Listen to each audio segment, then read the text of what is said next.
மாநிலத்தில் அரசு செய்கின்ற அரசாங்கம் ஒட்டுமொத்தமாக சட்ட ஒழுங்கு சீர்குலைந்து போச்சு. எங்கே பார்த்தாலும் போதைப் பொருள் விற்பனை. இன்றைக்கு மாணவர்கள் இளைஞர்கள் இந்த போதைக்கு அடிமையாகி கஞ்சா பயன்படுத்துவது அதிகமாகி இன்றைக்கு கெட்டு போகின்ற சூழ்நிலை, அவருடைய வாழ்க்கையை சீரழியக்கூடிய நிலையை இந்த ஆட்சியில் தான் பார்க்க முடியுது.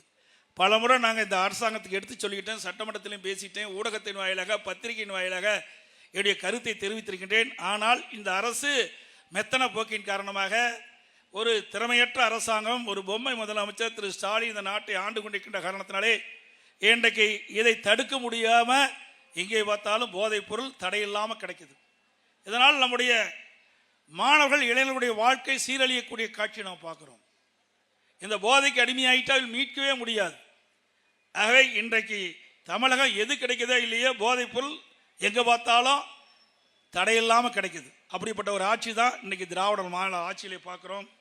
இன்றைக்கு கூட இங்கே எவ்வளோ பிரச்சனை இருக்குது.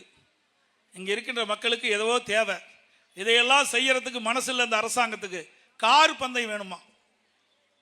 இங்கே எத்தனை பேர் நம்ம கார் வச்சுருக்கிறீங்க? இங்கே கோதுருக்கீங்க பாருங்க. கார் பந்தயம் தேவையா?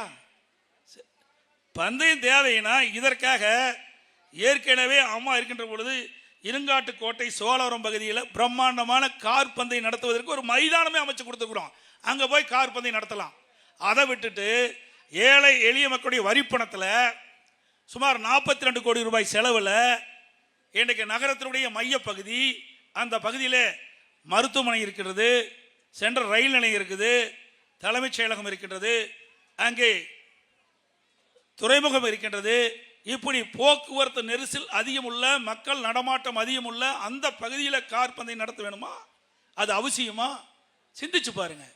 எப்படியெல்லாம் மக்களுடைய வரி பணம் வீணாக்கப்படுகிறது. இவருடைய சொந்த விருப்பத்திற்கு மக்களுடைய பணத்தை இன்றைக்கு சூதாரித்தனமாக இன்றைக்கு செலவழிப்பதை கண்டிக்கத்தக்கது. இது மக்களுடைய பணம். இன்றைக்கு மக்களுக்கு எவ்வளோ தேவை. இன்றைக்கு அடிப்படை தேவைகள் நிறைய இருக்குது.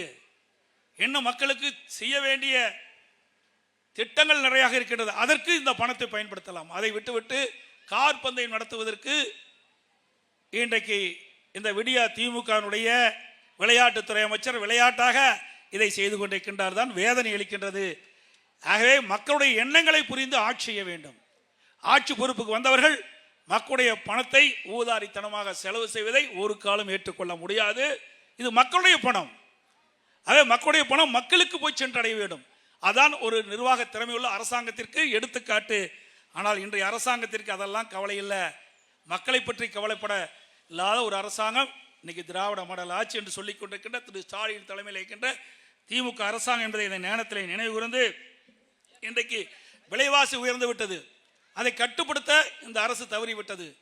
இந்த பகுதியிலே விசைத்தறி அதிகமான உள்ள பகுதி. இன்றைக்கு விசைத்தறியிலே இந்த தொழில் நலிவடைந்து கொண்டிருக்கிறது. இந்த தொழில் நலிவடைந்ததை சீர் செய்வதற்கு என்ன நடவடிக்கை எடுப்போம் என்பதற்கெல்லாம் இந்த அரசாங்கத்தை பற்றி கவலை இல்லை. அதற்கு தேவையான நிதி ஒதுக்கீடு செஞ்சு இந்த விசைத்தறி தொழில் மீண்டும் சிறப்பாக நடைபெற, நலிந்த அந்த தொழில் சீரடைய இந்த அரசாங்கம் ஏதாவது நடவடிக்கை எடுக்க சொன்னால் கிடையாது. ஏன்னா இன்றைக்கு பெரும்பாலும் நம்முடைய தொகுதியை பொறுத்த வரைக்கும் நெசவாளர்கள், விசைத்தறி தொழிலாளர்கள், விசைத்தறி உரிமையாளர்கள், விவசாயிகள் 3 தொழில் தான் பிரதான தொழில். இன்றைய தினம் இந்த விடியா திமுக ஆட்சி வந்த பிறகு நெசவு தொழிலும் நலிந்து விட்டது, விசைத்தறி தொழிலும் நலிந்து விட்டது. அதற்கு ஏதாவது மாற்று வழி கண்டுபிடித்து இந்த தொழில் சீர் செய்வதற்கு ஏதாவது முயற்சி எடுத்தார் என்றால் எதுவுமே கிடையாது. பல முறை அறிக்கை வெளியிட்டேன். இந்த தொழில் நலிவடைந்த தொழிலை மீண்டும் சரி செய்வதற்கு தகுந்த நடவடிக்கை எடுக்க வேண்டும் என்று. ஒரு நடவடிக்கை எடுக்கவில்லை. ஆனால் இன்றைக்கு மக்களுடைய பணம் எதற்கோ செலவு செய்கிறார்கள். ஆனால் இப்படிப்பட்ட நலிவடைந்த தொழிலை சீர் செய்வதற்கு இந்த பணத்தை செலவழித்தால் இதனால் மக்கள் பயன்பெறுவார்கள்.